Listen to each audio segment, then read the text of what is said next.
அன்பர் இயேசுவின் நல்ல நாமத்தில் வாழ்த்துக்கள். நம்ம சந்தோஷமாவே இருப்போம். ஏன்னா நம்ம அப்பா நம்முடைய கூப்பிடுதலுக்கு பதில் கொடுக்கிறவர். நம்முடைய விண்ணப்பத்தை அவர் கேட்கும்போது என்ன நடக்கும்னு சொல்லி இன்னைக்கு நாம தியானிக்க போகிறோம். ஏசாயா தீர்க்கதரிசியின் புத்தகம் 30வது அதிகாரம் 19வது வசனம்.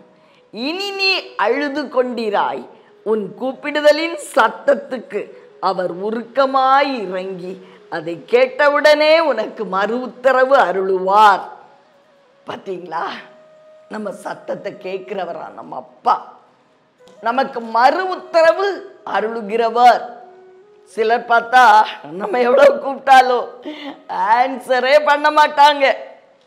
ஆனா நம்ம அப்பா நம்முடைய சத்தத்துக்கு அவர் உருக்கமாய் இறங்கி மறு உத்தரவு அருளுகிறவர். அப்படி அவர் மறு உத்தரவு அருளும் போது என்ன நடக்குமாம்? நம்முடைய அழுக நின்று போகும். இனி நீ அழுது கொண்டிராய், அவர் உனக்கு பதில் கொடுத்து விட்டார்னு கர்த்தருடைய ஆவியானவர் இன்று பேசிக்கொண்டிருக்கிறார். 1 சாமுவேலின் புத்தகத்துல அன்னாள் அப்படிங்கிற சகோதரியை நம்ம பார்க்கிறோம் இல்லையா? அவங்க என்ன செய்தாங்க? தேவனுடைய சமூகத்துல தன்னுடைய இருதயத்தை ஊற்றி ஜெபித்தார்களாம். அவங்க ஜெபிக்கிறத பார்த்து ஏலிங்கிற ஆசாரியன், இவ என்ன இப்படி புலம்புறா அப்படின்னு சொல்லி ஒருவேளை குடிச்சிருப்பாளோ அப்படின்னு நினைக்கிறாரு. பிரியமானவர்களே, அவங்க சொல்றாங்க ஆசாரியனை பார்த்து, ஐயா, நான் குடி வெறியில நான் புலம்பல, இந்நேரம் மட்டும் என் தகப்பனுடைய சமூகத்துல நான் விண்ணப்பம் பண்ணினேன். உடனே ஏலி என்ன சொல்லுகிறார்? சமாதானத்தோட போ, நீ இஸ்ரவேலின் தேவனிடத்தில் கேட்ட உன் விண்ணப்பத்தின்படி அவர் உனக்கு கட்டளையிடுவாராக. உன் விண்ணப்பம் கேட்கப்பட்டுருச்சு மகளே, இனி நீ அழ வேண்டாம், உனக்கு சமாதானம் உண்டாயிருக்கும்.